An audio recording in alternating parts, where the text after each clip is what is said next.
Radio Tehran, শুরু হচ্ছে বিশ্ব সংবাদ।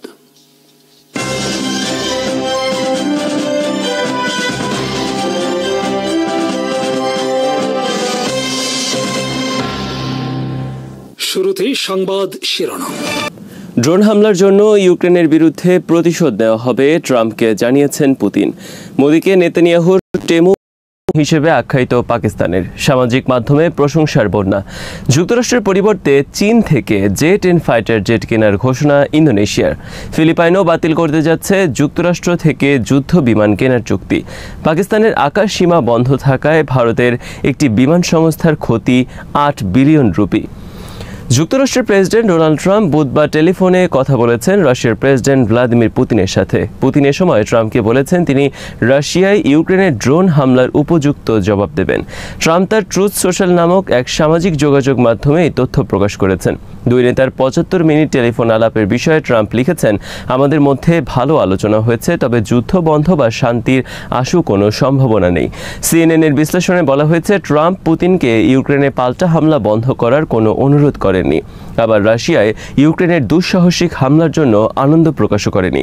পুতিন যখন তাকে বলেছেন তিনি ইউক্রেনের ড্রোন হামলার প্রতিশোধ নেবেন, তখন ট্রাম্প তাকে থামানোর কোনো চেষ্টাও করেননি। অনেকের মতে এটা পুতিনকে ইউক্রেনে পাল্টা হামলার বিষয়ে এক ধরনের সবুজ সংকেত। গত 1 জুন রোববার ইউক্রেন রাশিয়ার অভ্যন্তর থেকে 4টি বিমান ঘাঁটিতে ধ্বংসাত্মক ড্রোন হামলা চালিয়ে মূল্যবান অনেক যুদ্ধ বিমান ধ্বংস করেছে। এরপর বুধবার ট্রাম্প ফোন করলেন পুতিনকে। এদিকে 1 জুন রাশিয়ার বিভিন্ন বিমান ঘাঁটিতে ধ্বংসাত্মক হামলার ভিডিও প্রকাশ করেছে ইউক্রেন। এছাড়া প্রকাশিত হয়েছে স্যাটেলাইট ইমেজ। এসব ভিডিও ফুটেজ এবং স্যাটেলাইট ইমেজে ধরা পড়েছে হামলার ভয়াবহতার চিত্র।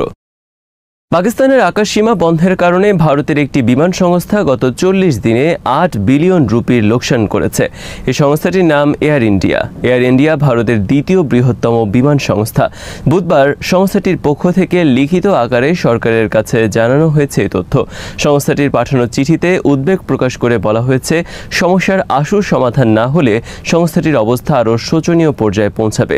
ভারতের টাটা গ্রুপ 1932 সালে প্রতিষ্ঠা করে এয়ার ইন্ডিয়া নামক বিমান চলাচল সংস্থা। দেশে এবং বিদেশে 92টি গন্তব্যে নিয়মিত যাতায়াত করে এয়ার ইন্ডিয়ার বিমান। 22 এপ্রিল পেহেলগামে সন্ত্রাসী হামলার পর ভারত পাকিস্তানের বিরুদ্ধে একের পর এক কঠোর পদক্ষেপ নিতে থাকে। জবাবে 24 এপ্রিল থেকে পাকিস্তান বন্ধ করে দেয় ভারতীয় সব বিমানের জন্য তাদের আকাশ সীমা ব্যবহার। এর ফলে ভারতীয় বিভিন্ন যাত্রীবাহী বিমানকে বর্তমানে অনেক ঘুরে অন্য পথে যাতায়াত করতে হয়। এতে অতিরিক্ত সময় এবং তেল খরচ হচ্ছে। অনেক সংস্থা বন্ধ করে দিয়েছে অনেক ফ্লাইট। ভারতের বিভিন্ন বিমান সংস্থা বর্তমানে প্রতিদিন কয়েক মিলিয়ন রুপি করে লোকসান দিচ্ছে। এয়ার ইন্ডিয়া তাদের চিঠিতে উল্লেখ করেছে, পাকিস্তানের আকাশসীমা বন্ধের কারণে তাদের দৈনিক লোকসানের পরিমাণ দাঁড়িয়েছে 200 মিলিয়ন রুপি। এভাবে বিভিন্ন বিমান সংস্থা দৈনিক বিপুল পরিমাণ লোকসান গুনছে গত 40 দিন ধরে। অনেক সংস্থা দেউলিয়া হওয়ার পথে।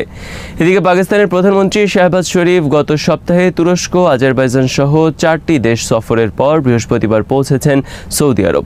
ভারতের বিরুদ্ধে যুদ্ধবন্ধে সৌদি আরবের ভূমিকার জন্য কৃতজ্ঞতা প্রকাশের অংশ হিসেবে তিনি 2 দিনের জন্য সৌদি আরব গেছেন।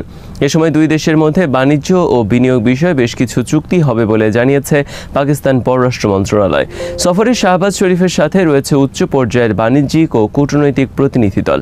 পাকিস্তান আর্মির জনসংযোগ বিষয়ক সংস্থা ISPR বুধবার এক বিবৃতিতে জানিয়েছে, উত্তর ওয়াজিরিস্তানে তারা হত্যা করেছে 14 ভারতপন্থী সন্ত্রাসী। 2 এবং 3 জুন অপারেশনে নিহত হয়েছে তারা। নিহত ভারতপন্থী সদস্যরা ফিতনা আল খারিজ নামের সংস্থার সদস্য। ISPR বলেছে, পাকিস্তানের অভ্যন্তরে সন্ত্রাসী কর্মকাণ্ড পরিচালনা করা তাদের কাজ এবং তাদেরকে মদত দিচ্ছে ভারত। পাকিস্তানের পিপলস পার্টির চেয়ারম্যান বিলওয়াল ভুট্টো জারদারি বলেছেন, ভারতের প্রধানমন্ত্রী নরেন্দ্র মোদী হলেন ইসরায়েলের প্রধানমন্ত্রী নেতানিয়াহুর টেমো ভার্সন। তিনি নেতানিয়াহুর খুবই সস্তা একটি সংস্করণ। তিনি মোদীকে পরামর্শ দিয়েছেন সবচেয়ে জঘন্য ব্যক্তির দ্বারা অনুপ্রাণিত না হওয়ার জন্য। জাতিসংঘ সদর দপ্তরে সাংবাদিকদের ব্রিফিংয়ের সময় বিলওয়াল ভুট্টো মোদীকে গুজরাটের কসাই, সন্ত্রাসী আখ্যায়িত করে কঠোর ভাষায় সমালোচনা করেছেন। মোদীকে নেতানিয়াহুর টেমো ভার্সন আখ্যায়িত করার পর ভারত ও চীন সহ বিশ্বের বিশ্বের বিভিন্ন দেশের সামাজিক যোগাযোগ মাধ্যমে ব্যাপক ট্রল চলছে। টেমো হলো চীনের কম দামি পণ্য বিক্রির একটি অনলাইন পোর্টাল। বিলওয়াল ভুট্টো বলেছেন, ওসামা বিন লাদেন আর নেই, কিন্তু গুজরাটের কসাই মোদি জীবিত আছেন এবং তিনি এখন ভারতের প্রধানমন্ত্রী। বিলওয়াল ভুট্টো হাসতে হাসতে বলেন, তিনি যখন প্রধানমন্ত্রী হন তখন তার যুক্তরাষ্ট্রের প্রবেশে নিষেধাজ্ঞা ছিল। মোদি হলেন আরএসএস এর প্রধানমন্ত্রী এবং পররাষ্ট্রমন্ত্রী। আরএসএস গঠিত হয়েছে হিটলারের এসএস এর অনুপ্রেরণায়। আমি দেখেছি গতকাল ভারতের পররাষ্ট্রমন্ত্রী জাতিসংঘ মহাসচিবের সাথে গান্ধীর একটি মূর্তি উদ্বোধন করছেন। তিনি যদি সৎ হবেন তাহলে তিনি অবশ্যই জানেন যে আরএসএস গান্ধীর আদর্শকে ধারণ করে না। তারা গান্ধীকে ভারতের প্রতিষ্ঠাতা বলেও মনে করে না। তারা গান্ধীর হত্যাকারীকে নায়ক বলে মনে করে এবং তাকে তারা পূজা করে। বিলওয়াল ভুট্টো বলেন, গুজরাটের মানুষকে জিজ্ঞাসা করেন কে সন্ত্রাসী, তারা বলবে প্রধানমন্ত্রী নরেন্দ্র মোদী সন্ত্রাসী। কাশ্মীরের মানুষকে জিজ্ঞাসা করেন কে সন্ত্রাসী, তারা বলবেন মোদী হলেন সন্ত্রাসী। মোদী এমনই এক সন্ত্রাসী যে গুজরাটের এই কষায় তার হাত থেকে এখনো রক্ত মুছে ফেলারও কোনো প্রয়োজন বোধ করেন না। মোদীকে নেতানিয়াহুর টেমো ভার্সন উল্লেখ করার পর বিভিন্ন সামাজিক যোগাযোগ মাধ্যমে ভূয়সী বাহবা পেয়েছেন জুনিয়র ভুট্টো। তিমুর বেগ নামে একজন তার ফেসবুকে লিখেছেন, বিলওয়াল মঙ্গলবার মোদীকে 2 বার রোস্ট করেছেন। একবার তাকে নেতানিয়াহুর টেমো ভার্সন বলার মাধ্যমে এবং আরেকবার গুজরাটের কসাই বলার মাধ্যমে। ভারতের বিরুদ্ধে যুদ্ধ জয়ের পর পাকিস্তানের প্রধানমন্ত্রী 2টি উচ্চ পর্যায়ের প্রতিনিধি দলকে বিভিন্ন দেশে পাঠান ভারতের বিরুদ্ধে কূটনৈতিক তৎপরতা জোরদারের অংশ হিসেবে। পাকিস্তানের পিপলস পার্টির চেয়ারম্যান বিলওয়াল ভুট্টোর নেতৃত্বে 8 সদস্যের একটি প্রতিনিধি দল বর্তমানে অবস্থান করছে যুক্তরাষ্ট্রে। অপর আরেকটি দল অবস্থান করছেন মস্কোতে। মস্কো প্রতিনিধি দল বুধবার বৈঠক করেছেন রাশিয়ার পররাষ্ট্রমন্ত্রী সের্গেই ল্যাভরভের সাথে। সের্গেই ল্যাভরভ তাদেরকে প্রস্তাব দিয়েছেন ভারতের সাথে সরাসরি বৈঠকে বসার জন্য। এ বিষয়ে পাকিস্তানের পররাষ্ট্রমন্ত্রী ইসহাক দার বলেছেন, ভারতের সাথে বসতে তাদের কোনো আপত্তি নেই এবং এই নিয়ে তাদের কোনো তাড়াহুড়ো নেই। চীনের কাছ থেকে বিপুল সংখ্যক জে-10 ফাইটার জেট কিনতে যাচ্ছে ইন্দোনেশিয়া।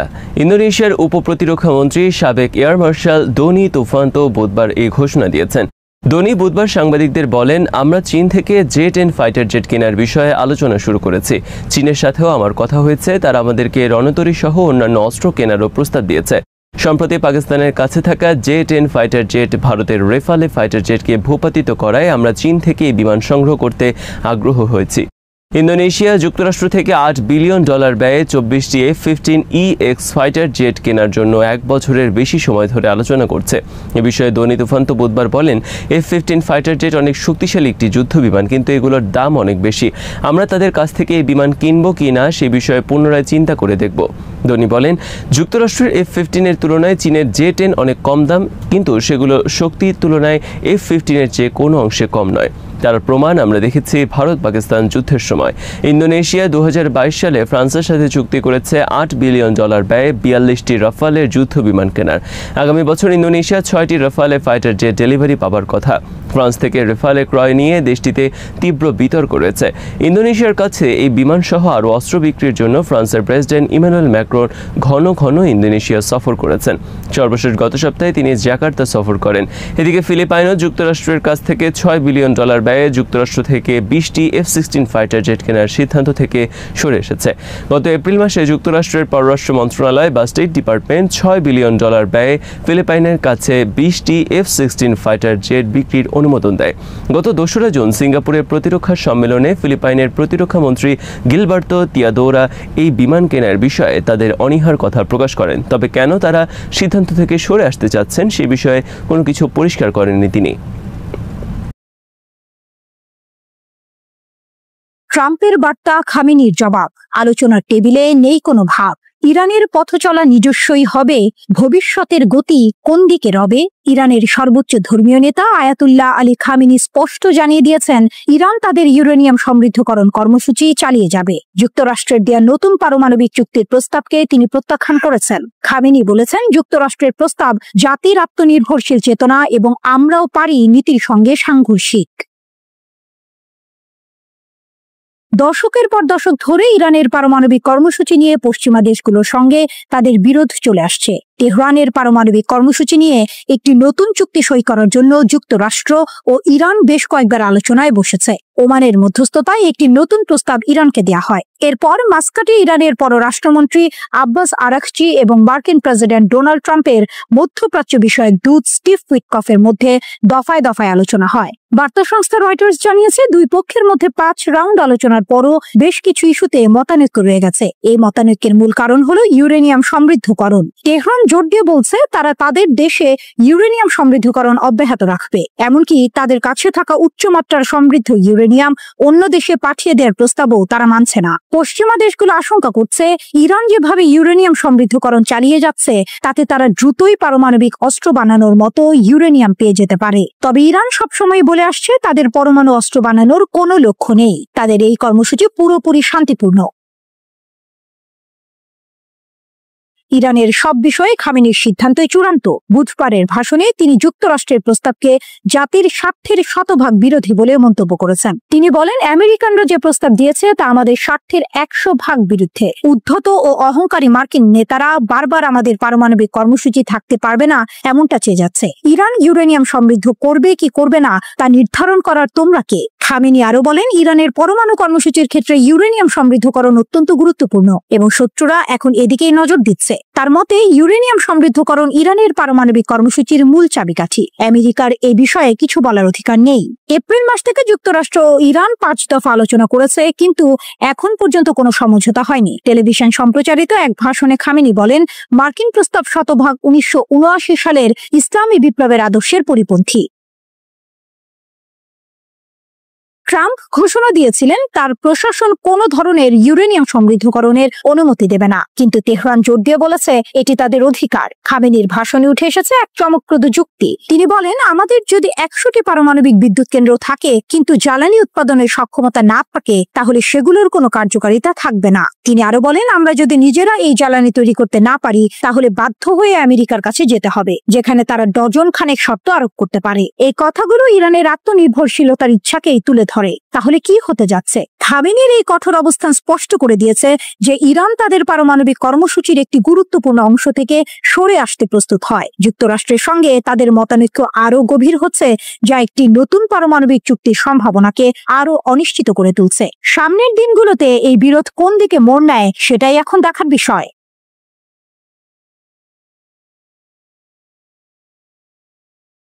মধ্যপ্রাচ্য একসময় ছিল মার্কিন নীতির পরীক্ষাগার, কিন্তু সে সময় যেন শেষের পথে। এবার সরাসরি হুঁশিয়ারি দিলেন ইরানের সর্বোচ্চ নেতা আয়াতুল্লাহ আলী খামেনি। বললেন, মধ্যপ্রাচ্যে মার্কিন আধিপত্য আর চলবে না, একদিন তাদের এখান থেকে বাধ্য হয়ে চলে যেতে হবে। এ যেন বজ্রপাত।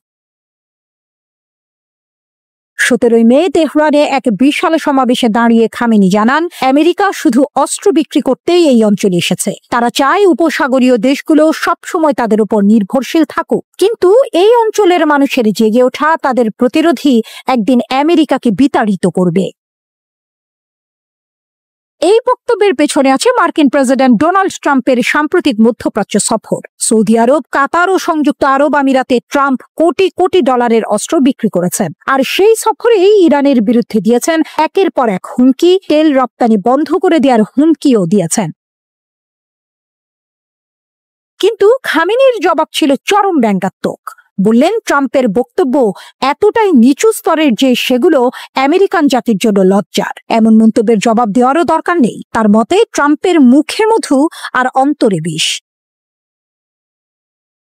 তবে এখানেই থেমে থাকেননি তিনি। খামেনি স্পষ্ট বলেন, গাজায় ইসরায়েলের যে সামরিক অভিযান চলছে সেখানে যুক্তরাষ্ট্রই আগুনে ঘি ঢালছে। ট্রাম্প মুখে বলেন শান্তির কথা, অথচ তার প্রশাসনই ইসরায়েলকে দিচ্ছে ভয়ঙ্কর বোমা, যা শিশুদেরও ছাড়ে না।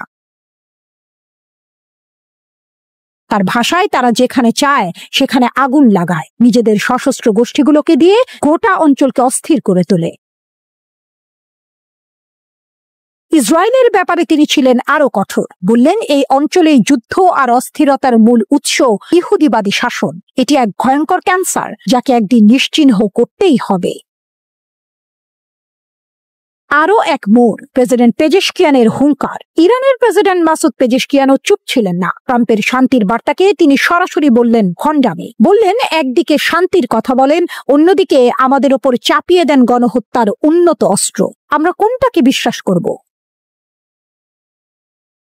পেজেশকিয়ান আরো বলেন, ইরান আলোচনায় প্রস্তুত, কিন্তু হুমকির মুখে মাথা নত করবে না। আমরা যুদ্ধ চাই না, কিন্তু নিজেদের অধিকার থেকে এক চুলও সরব না।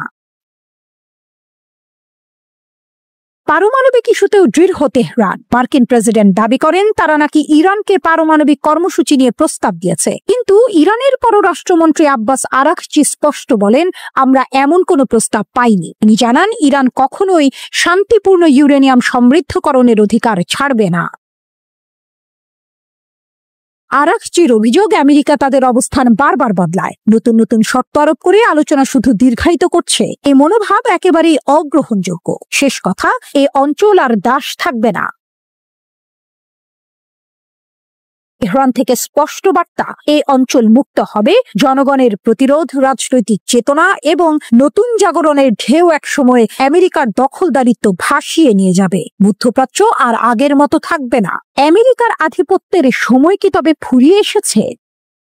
তেহরানের হুঙ্কার, 600 ক্ষেপণাস্ত্রের ভয়ে কাঁপছে তেল আবিব। মার্কিন হুমকির মুখে ইরান যেন ইস্পাতের মতো কঠিন। তাদের বিপ্লবী গার্ড কর্পস IRGC এর প্রধান সাফ জানিয়ে দিয়েছেন, তেহরান যে কোনো পরিস্থিতির জন্য প্রস্তুত। শত্রুদের হুঁশিয়ার করে তিনি বলেছেন, ইরানের সঙ্গে পাঙ্গা নিলে তাদের চরম অপমানিত হতে হবে। দক্ষিণ পূর্ব শহর মাশহাদে এক সমাবেশে মেজর জেনারেল হোসেন সালামি যেন আগুনের গোলা ছুড়লেন। 2015 সালের পরমাণু চুক্তি নিয়ে আলোচনা ভেস্তে গেলে ওয়াশিংটন ইরানের ওপর হামলা করতে পারে, এমন হুমকির জবাবে তিনি গর্জে উঠলেন, আমরা শত্রুকে হাড়ে মজ্জায় চিনি, তাদের প্রতিটি চাল আমরা নজরে রাখি। আলোচনার টেবিলে কূটনৈতিক কথাবার্তা চললেও আমরা বুক চিতিয়ে ঔদ্ধত্যের সঙ্গে দাঁড়িয়ে আছি। সাহস করে যে ইরানের দিকে চোখ রাঙাবে, তার ঔদ্ধত্য ভেঙে গুঁড়িয়ে দেব, হুঙ্কার ছাড়লেন সালামি। জেনারেলের দাবি, গত 1 বছরে ইরানের শক্তি বহুগুণ বেড়েছে, আর তাদের শত্রুরাও নাকি তা হাড়ে হাড়ে টের পাচ্ছে। শুধু তাই নয়, ইরান নাকি একাই 100। প্রতিরক্ষার জন্য তারা অন্য কারো ওপর ভরসা করে না, তবে হ্যাঁ, প্রয়োজনে প্রতিরোধের ফ্রন্ট ঐক্যবদ্ধভাবে দাঁত ভাঙা জবাব দেবে। সম্প্রতি ইসরায়েলি হামলায় প্রতিরোধ ফ্রন্ট দুর্বল হয়ে পড়েছে, এমন কথা উড়িয়ে দিলেন সালামি। বরং সাম্প্রতিক হামলাগুলো প্রমাণ করেছে প্রতিরোধ আরো শক্তিশালী হয়েছে। তার ভাষায়, শত্রুরা ভেবেছিল প্রতিরোধ ফ্রন্ট বুঝি দুর্বল হয়ে গেছে, কিন্তু তারা দেখলো গাজা আরো শক্তিশালী হয়েছে। ইয়েমেন এখন আরো নিখুঁতভাবে ক্ষেপণাস্ত্র ছুঁড়ছে, আর হিজবুল্লাহ তাদের শক্তি পুনরুদ্ধার করেছে। তবে আসল বোমাটা ফাটালেন ইসরায়েল প্রসঙ্গে। জেনারেল সালামির চোখে ইসরায়েলি সরকার নাকি উত্তেজিত এবং ক্ষুব্ধ। তাদের ভবিষ্যতের দিকে নাকি অন্ধকার ছাড়া আর কিছুই নেই। তাদের প্রধানমন্ত্রী একজন যুদ্ধাপরাধী হিসেবে পরিচিত, গ্রেফতারের ভয়ে তটস্থ থাকেন। রাজনৈতিকভাবে ইসরায়েল সম্পূর্ণ ভেঙে পড়েছে, এমনকি ইউরোপও তাদের সঙ্গে ভালো সম্পর্ক রাখতে চাইছে না। অর্থনৈতিক অবস্থাও তাদের খারাপ। আমেরিকার সাহায্য ছাড়া তারা একদিনও টিকতে পারবে না, যেন ভবিষ্যৎবাণী করলেন সালামি। এরপর তিনি টেনে আনলেন ইয়েমেনের হুথি বিদ্রোহীদের প্রসঙ্গ, যারা ইয়েমেনের একটি ক্ষেপণাস্ত্র সহ্য করতে পারেনি। তারা 600টি ক্ষেপণাস্ত্র একসঙ্গে পড়লে কি করবে, প্রশ্ন ছুড়ে দিলেন জেনারেল। সম্প্রতি বেন গুরিয়ন বিমানবন্দরে ইয়েমেনি ক্ষেপণাস্ত্র হামলার কথা মনে করিয়ে দিলেন তিনি, যেন এই 600 ক্ষেপণাস্ত্রের হুঙ্কারেই তেল আবিবের রাতের ঘুম উড়ে যাবে। শুধু ইসরায়েল নয়, আমেরিকার দিকেও কামান দাগলেন সালামি। তার মতে, মার্কিন প্রেসিডেন্ট ডোনাল্ড ট্রাম্প শুধু সমস্যাই বাড়িয়েছেন, আর এখন নাকি খোদ আমেরিকাই টালমাটাল, দুর্বল সেনাবাহিনী আর ক্ষমতাহীন নেতাদের নিয়ে ঢুকছে। আমেরিকা জানে যুদ্ধ তাদের কোনো সমস্যার সমাধান করেনি। তাদের সেনাবাহিনী ক্লান্ত, দুর্বল, রাজনৈতিক নেতারা অবরুদ্ধ, ক্ষমতাহীন। তারা নিজেরাই এখন বিরাট সংকট আর চ্যালেঞ্জের মুখে, বললেন IRGCর প্রধান। জেনারেলের স্পষ্ট কথা, প্রেসিডেন্ট বদলালেই আমেরিকার আসল চেহারা বদলায় না। তাদের ক্ষমতার পতন নাকি এখন দিনের আলোর মতো স্পষ্ট। মেজর জেনারেল হোসেন সালামির এই তেজোদ্দীপ্ত বক্তব্য যেন ইরানের শক্তির প্রতিচ্ছবি। একদিকে যেমন আলোচনার রাস্তা খোলা রাখছে তেহরান, তেমনি অন্যদিকে শত্রুদের বুঝিয়ে দিচ্ছে তাদের শক্তিকে যেন কেউ হালকা ভাবে না নেয়। 600 ক্ষেপণাস্ত্রের হুঙ্কার যেন সেই বার্তারই প্রতিধ্বনি। ইরানের দিকে চোখ রাঙালে তার ফল ভালো হবে না। এখন দেখার, এই হুঙ্কারের পর আন্তর্জাতিক রাজনীতি কোন দিকে মোড় নেয়। মরু ঝড়ে টাকার ঝলকানি। অস্ত্রের ঝনঝনানি। মরুভূমির বুকে তখন পড়ন্ত বিকেল, লালচে আভা ছুঁয়ে যাচ্ছিল রিয়াদের আকাশ। ঠিক সেই সময়েই ঘটল এক ঐতিহাসিক ঘটনা। মার্কিন প্রেসিডেন্ট ডোনাল্ড ট্রাম্পের রাজকীয় আগমন যেন মরুভূমিতে টাকার বন্যা বইয়ে দিল। আর সেই বন্যা তোড়ে ভেসে গেল $142 বিলিয়ন। হ্যাঁ, ঠিকই শুনেছেন, $14,200 কোটি বিশাল অস্ত্র চুক্তি। যুক্তরাষ্ট্র আর সৌদি আরবের মধ্যে বন্ধুত্বের হাত আরো শক্ত হলো, তবে সেই বন্ধনে কি মিশে রইল যুদ্ধের গন্ধ? মঙ্গলবার রিয়াদের সৌদি মার্কিন বিনিয়োগ ফোরাম সাক্ষী থাকল এক মেগা চুক্তির। যুবরাজ মোহাম্মদ বিন সালমানের পাশে দাঁড়িয়ে ট্রাম্প যেন ক্ষমতার নতুন সমীকরণ লিখলেন। শুধু অস্ত্র বিক্রি নয়, আরো $600 বিলিয়ন বিনিয়োগের প্রতিশ্রুতিও এলো সৌদি আরবের পক্ষ থেকে। যুবরাজ তো বলেই দিলেন আগামী কয়েক মাসে এই অঙ্ক $1 ট্রিলিয়ন পৌঁছতে পারে। ভাবুন একবার, কত টাকার খেলা! হোয়াইট হাউস এই চুক্তিকে বলছে ইতিহাসের সবচেয়ে বড় সামরিক সরঞ্জাম বিক্রির চুক্তি। 5টি বিশাল খাতে ভাগ করা হয়েছে এই কারবার। আকাশপথে শক্তি বাড়ানো, ক্ষেপণাস্ত্রের সুরক্ষা, নৌ আর উপকূলের নিরাপত্তা, সীমান্ত পাহারা আর স্থল বাহিনীকে অত্যাধুনিক করে তোলা। শুধু অস্ত্র বিক্রি করে ক্ষান্ত নয় আমেরিকা, সৌদি সেনাদের প্রশিক্ষণ আর তাদের সামরিক শিক্ষা প্রতিষ্ঠানের উন্নয়নের দায়িত্ব নিয়েছে তারা, যেন একেবারে হাতে ধরে শিখিয়ে পড়িয়ে যুদ্ধের জন্য তৈরি করবে তাদের বন্ধুদের। বাদ যায়নি কৃত্রিম বুদ্ধিমত্তা, গ্যাস টারবাইন আর উড়োজাহাজের মতো আধুনিক প্রযুক্তিও। চুক্তি সইয়ের পর ট্রাম্পের মুখে যেন মধু ঝরছিল। মোহাম্মদ বিন সালমানকে তিনি অসাধারণ একজন মানুষ বলে দিলেন। সৌদি আরবকে বললেন চমৎকার জায়গা, আর এখানকার মানুষদের আখ্যা দিলেন চমৎকার বলে। তবে এই মিষ্টি কথার আড়ালে যে কাঁটা লুকিয়ে, তা বুঝতে বাকি নেই কারো। এত বিপুল পরিমাণ অস্ত্রের ঝনঝনানি কি শান্তির বার্তা দেয়, নাকি মধ্যপ্রাচ্যের আকাশে আরো ঘন কালো মেঘের আনাগোনা? সৌদি আরব সফরের পর ট্রাম্পের কাতার আর সংযুক্ত আরব আমিরাত যাওয়ার কথা, তবে তার মধ্যপ্রাচ্য সফরে ব্রাত্য রাখা হয়েছে পুরনো বন্ধু ইসরায়েলকে। এই সিদ্ধান্তে ইতিমধ্যেই প্রশ্ন উঠতে শুরু করেছে, ট্রাম্পের চোখে এখন কার পাল্লা ভারী? তবে চমক এখানেই শেষ নয়। বৃহস্পতিবার তুরস্ক যাওয়ার আগ্রহ দেখিয়েছেন ট্রাম্প।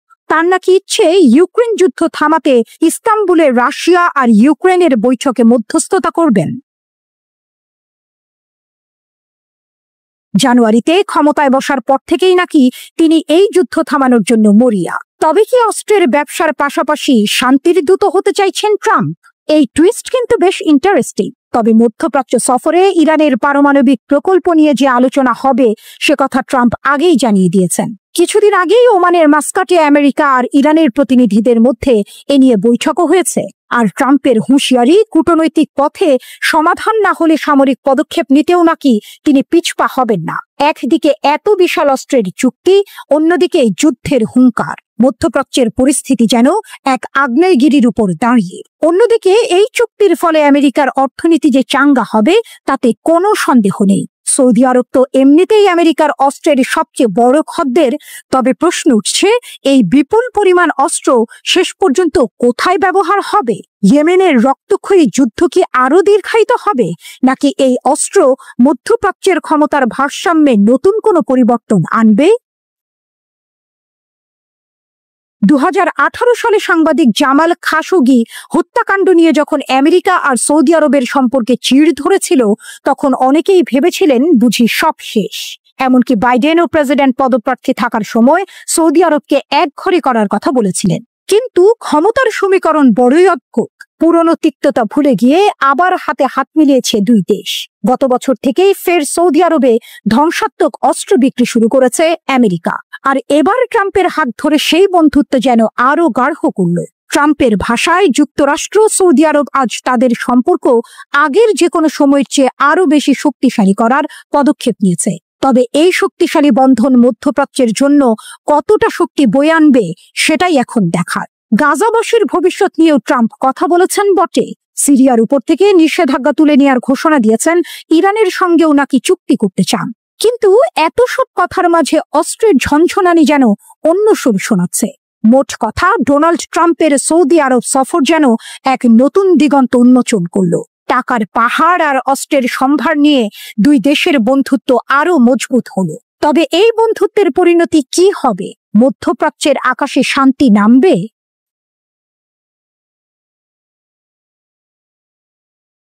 মধ্যপ্রাচ্যে বর্তমানে চরম উত্তেজনা বিরাজ করছে। গত কিছুদিন ধরেই বাতাসে ভাসছে একটাই প্রশ্ন, ইসরায়েল কি ইরানের পারমাণবিক স্থাপনাগুলোতে হামলা করবে? তবে এক ঘটনা এই ধারণাকে অনেকটা পাল্টে দিয়েছে। মার্কিন যুক্তরাষ্ট্রের সাবেক পররাষ্ট্রমন্ত্রী জন ক্যারি বিস্ফোরক এক স্বীকৃতিতে জানিয়েছেন, ইসরায়েল একা ইরানের পারমাণবিক কার্যক্রম ধ্বংস করতে পারবে না। এই মন্তব্যের পর কূটনৈতিক মহলে নতুন করে প্রশ্ন উঠেছে, তাহলে কি ইরান মধ্যপ্রাচ্যের এক অপ্রতিরোধ্য শক্তি হয়ে উঠেছে?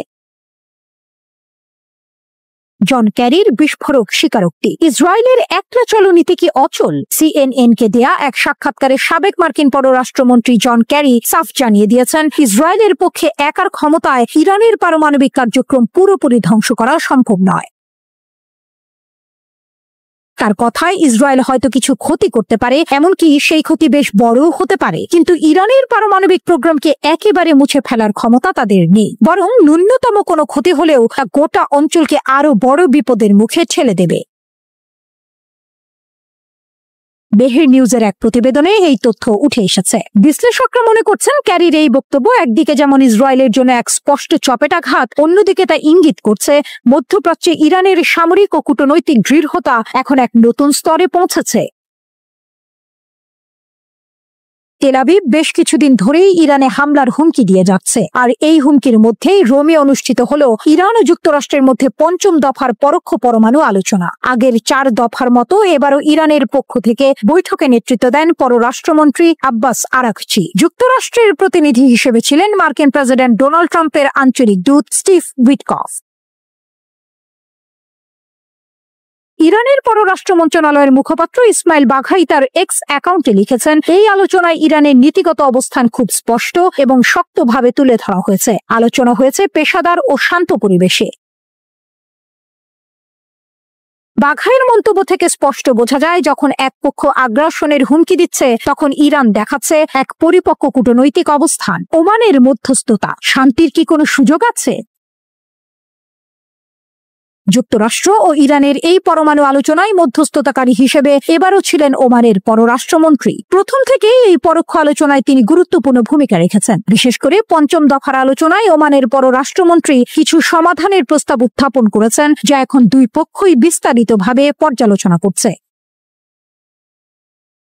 ইসমাইল বাঘাই জানিয়েছেন, পরবর্তী বৈঠকের সময় ও স্থান শিগগিরই জানিয়ে দেওয়া হবে। বিশ্লেষকরা বলছেন, ওমানের এই উদ্যোগ আবারও প্রমাণ করে ইরান যুদ্ধ নয়, চায় সমঝোতা। কিন্তু প্রশ্ন হলো, যুক্তরাষ্ট্র এবং ইসরায়েল কি সত্যিই শান্তির এই ভাষা বুঝতে আগ্রহী? ইসরায়েলের কর্মকর্তারা বারবার ইরানের পারমাণবিক স্থাপনায় হামলার হুমকি দিচ্ছেন, কিন্তু জন ক্যারির বক্তব্য সেই হুমকির ভিত্তি নিয়েই প্রশ্ন তুলে দিয়েছে। বাস্তবতা হলো, ইরান এখন কূটনীতিতেও আত্মবিশ্বাসী এবং সামরিক প্রস্তুতিতেও বেশ শক্ত। যুক্তরাষ্ট্রের উচ্চ পর্যায়ের সামরিক বিশ্লেষকরাও তা স্বীকার করছেন। ইরানের পরমাণু ঘড়ির কাঁটা ঘুরছে, কিন্তু শেষ মুহূর্তে ট্রিগারে কার আঙুল থাকবে?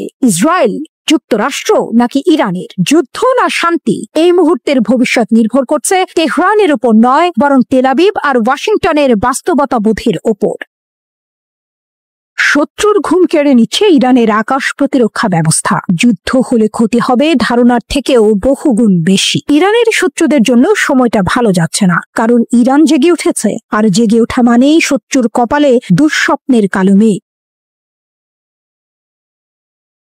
ইসরায়েল হোক কিংবা যুক্তরাষ্ট্র, যারা ইরানকে থামিয়ে দিতে চায়, তাদের উদ্দেশ্যেই তীব্র হুঁশিয়ারি দিয়েছেন ইরানের সেনাবাহিনীর সর্বোচ্চ কর্মকর্তা মেজর জেনারেল মোহাম্মদ বাঘেরি। তার কণ্ঠে ছিল না শুধু হুঁশিয়ারি, ছিল আগুনের ঝলক। তিনি সাফ জানিয়ে দিয়েছেন, যদি কেউ ইরানের দিকে চোখ তুলে তাকায়, তবে ফল হবে প্রত্যাশার চেয়েও বহুগুণ বেশি ভয়াবহ। আর এই ভয়াবহ ফল নিশ্চিত করতে ইরান প্রস্তুত করেছে এমন এক ঢাল, যা আকাশেই গুঁড়িয়ে দিতে পারবে শত্রুর সমস্ত আগ্রাসন। নাম তার আকাশ প্রতিরক্ষা ব্যবস্থা। এই প্রতিরক্ষা এখন আগের মতো নয়, এটি এখন ইরানের অন্যতম প্রধান হাতিয়ার। মেজর জেনারেল বাঘেরির ভাষায়, গত বছরের তুলনায় 5 গুণ বাড়ানো হয়েছে নজরদারির রাডার এবং শনাক্তকরণ প্রযুক্তি। উন্নত করা হয়েছে মিসাইল প্রতিরক্ষা ব্যবস্থাও। 2 থেকে 3 গুণ বেশি কার্যকর এখন এই প্রযুক্তি। তাসনিম নিউজ এজেন্সির মতে ১৯ মে ইরানের এই ঘোষণা নতুন করে কাঁপন তুলেছে পশ্চিমা শিবিরে। কারণ ইরান শুধু মুখে বলছে না, কাজেও দেখাচ্ছে। ইরানের বাজেট বরাদ্দ বেড়েছে কয়েক গুণ। আকাশ সীমা রাখা হচ্ছে ২৪ ঘন্টা নজরদারিতে। কোনো বহিরাগত যদি সামান্যতম ঢুকেও পড়ে, তার পরিণতি হবে ভয়াবহ। আর এই ভয়াবহতা নিশ্চিত করতে ইরান তৈরি করেছে এক বিস্ময়, বাভার 373। নিজেদের বিজ্ঞানীদের সহায়তায় তৈরি এই এয়ার ডিফেন্স সিস্টেম ইরানের গর্ব। খাতাম আল আম্বিয়া যৌথ বিমান প্রতিরক্ষা ঘাঁটির commander brigadier general Ali Reza Sabahi ফারহের ভাষায়, এই প্রতিরক্ষা প্রযুক্তি বিশ্বের যে কোনো আধুনিক সিস্টেমকেও হার মানাবে। এটি একই সাথে 7টি লক্ষ্যবস্তু শনাক্ত করে ধ্বংস করতে পারে। যুদ্ধক্ষেত্রে একসাথে একাধিক হামলা মোকাবিলা করার ক্ষেত্রে এটি ইরানকে দিয়েছে এক অপ্রতিরোধ্য শক্তি। এদিকে কৌশলগতভাবে রাশিয়ার সাথে হাত মিলিয়েছে তেহরান। শুধু হাত নয়, অস্ত্রের সরবরাহ শুরু হয়েছে। রাশিয়ার তৈরি সু-35 যুদ্ধ বিমান এখন যুক্ত হয়েছে ইরানের বহরে। এই যুদ্ধ বিমান যেন এক অশনি সংকেত। ২৪০০ কিলোমিটার গতিতে উড়ে যেতে পারে, এমনকি ৩৬০০ কিলোমিটার দূর থেকেও নির্ভুলভাবে লক্ষ্যবস্তু ধ্বংস করতে পারে। এই খবরেই অস্থির ইসরায়েলের প্রধানমন্ত্রী বেনিয়ামিন নেতানিয়াহু। কারণ তিনি জানেন, একবার যদি ইরান রণক্ষেত্রে নামে, তবে ১ মিনিটেই তাদের সামরিক ঘাঁটিগুলো ধুলায় মিশে যাবে। পশ্চিমারা যখন আকাশে আধিপত্যের স্বপ্ন দেখে, তখন ইরান বলে, আমাদের আকাশে ভিনদেশি ডানার ঠাঁই নেই। যুদ্ধ যদি এসেও পড়ে, ইরান প্রস্তুত। শুধু প্রতিরক্ষা নয়, এখন আক্রমণেও সমান পারদর্শী। এই প্রস্তুতি নিছক কোনো চিৎকার নয়, বরং একই নীরব বজ্রপাত। এখন প্রশ্ন নয়, সময়ের অপেক্ষা। কে আগে ছুঁয়ে দেবে ঘূর্ণিঝড়ের ঘূর্ণিপাক? কারণ তেহরানের আকাশ এখন শুধু শান্ত নয়, তা হয়ে উঠেছে শত্রুদের জন্য এক নিষিদ্ধ অঞ্চল। সতর্ক বার্তা নয়, এটি এক চূড়ান্ত ঘোষণা। ইরান প্রস্তুত। শত্রু যদি এগোয়, সে পূর্বে আগুনে। মধ্যপ্রাচ্যের উত্তপ্ত আকাশের নিচে নতুন এক নাটকের মঞ্চ প্রস্তুত হচ্ছে।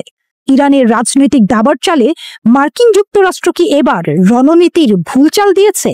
ট্রাম্পের হুমকির বিপরীতে ইরানের জবাব যেন মরুর ঝড়ের মতো প্রবল, অপ্রতিরোধ্য। ইরানের রণকৌশল যেন নতুন এক মাত্রা পেল।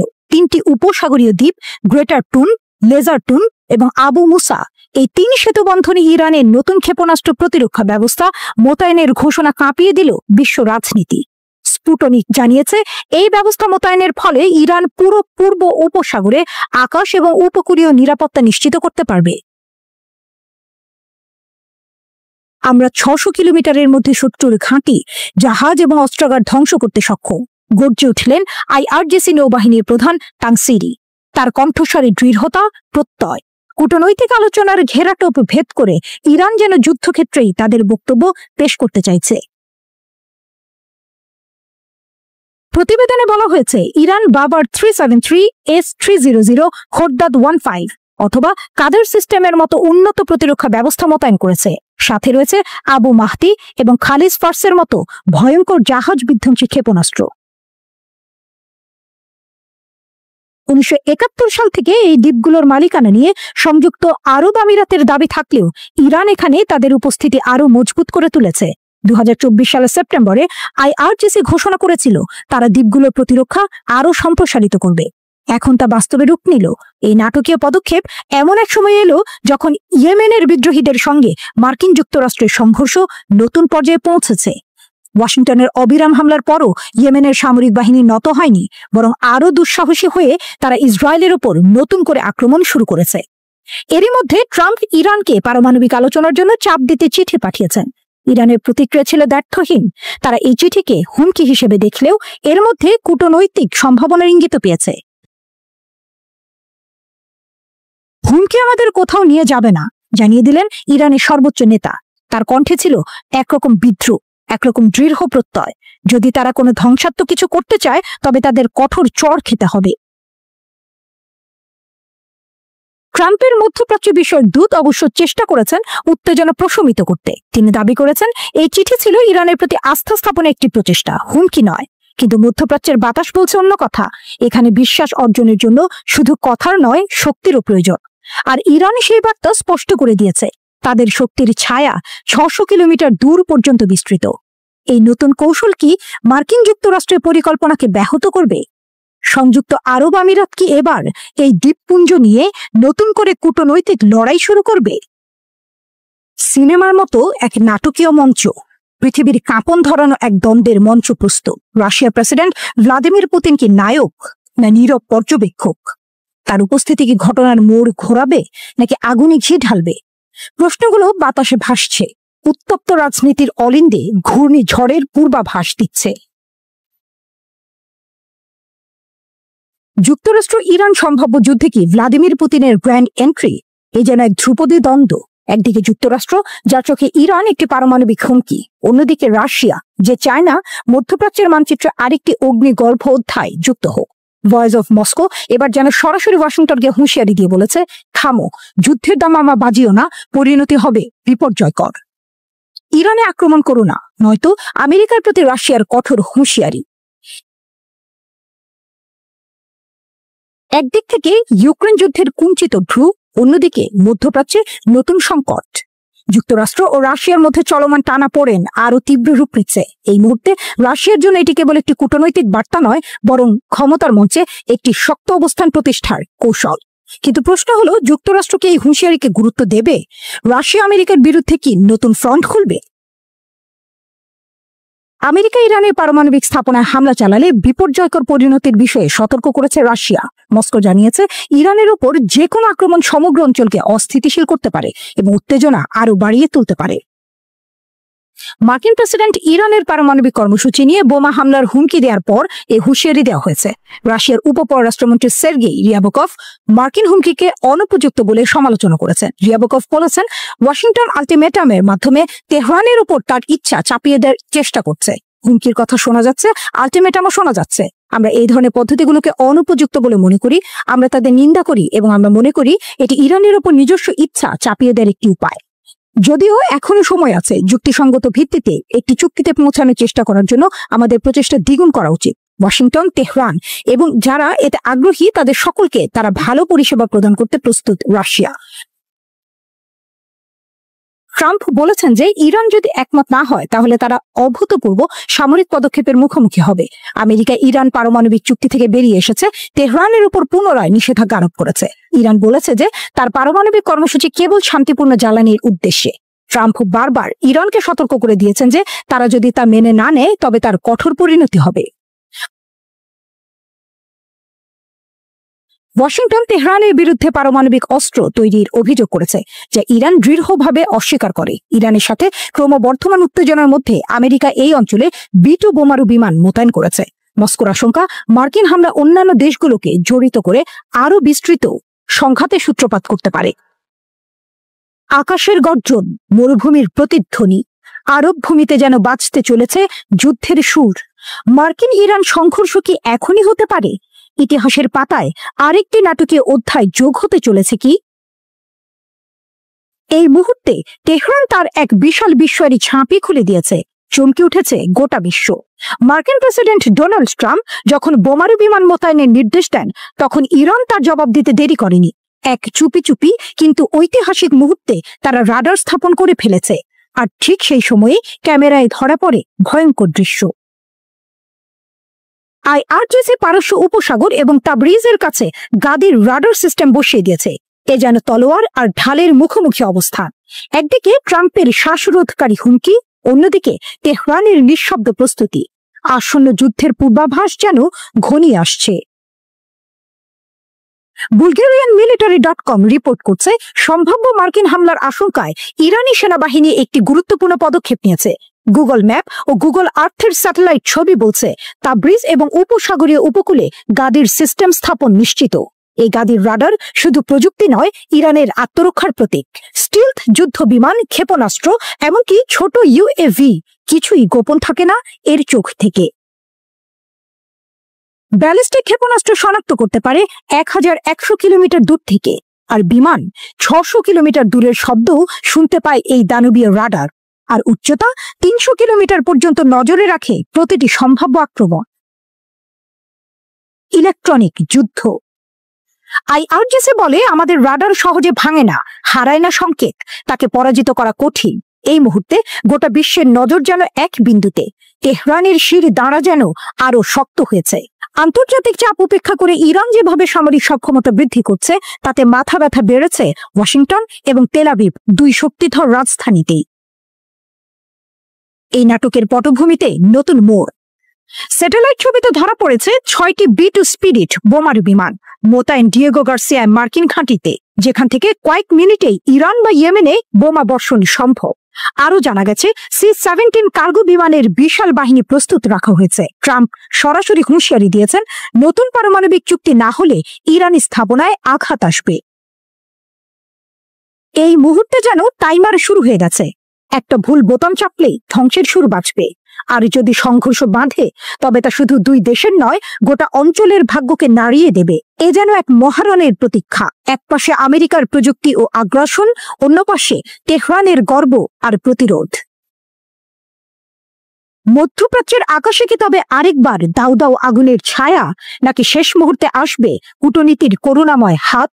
শুধু সময় বলে দেবে যুদ্ধের এই খেলা শেষ পর্যন্ত কার ঘরে তুলে দেবে বিজয়ের পতাকা।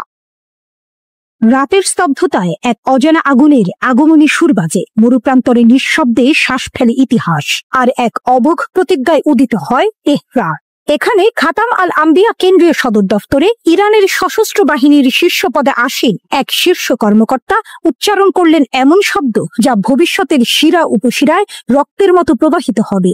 মেজর জেনারেল মোহাম্মদ বাকেরি নিঃশব্দ দৃঢ়তার প্রতীক। তিনি বললেন, ইরান যুদ্ধ শুরু করবে না, না, আগুন জ্বালানোর অভিপ্রায় নয় আমাদের। কিন্তু হে আক্রমণকারী, তুমি যদি চুপি চুপি আগুনে ঢেলে দাও আমাদের মাটিতে, তবে তার উত্তরে আসবে ঝড়, দহন হবে তীব্র, প্রতিক্রিয়া হবে অনিবার্য।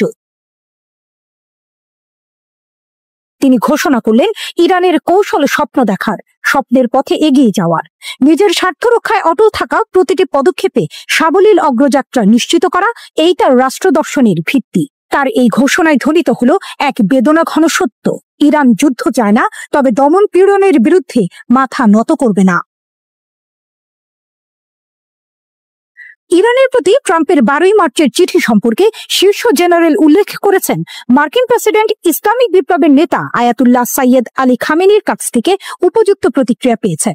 তিনি বলেন, ইরানের প্রতিক্রিয়া এই নীতির উপর ভিত্তি করে তৈরি যে ইরান যুদ্ধের প্ররোচনাকারী নয়, বরং যে কোনো আগ্রাসনের বিরুদ্ধে দৃঢ়ভাবে প্রতিক্রিয়া জানাবে।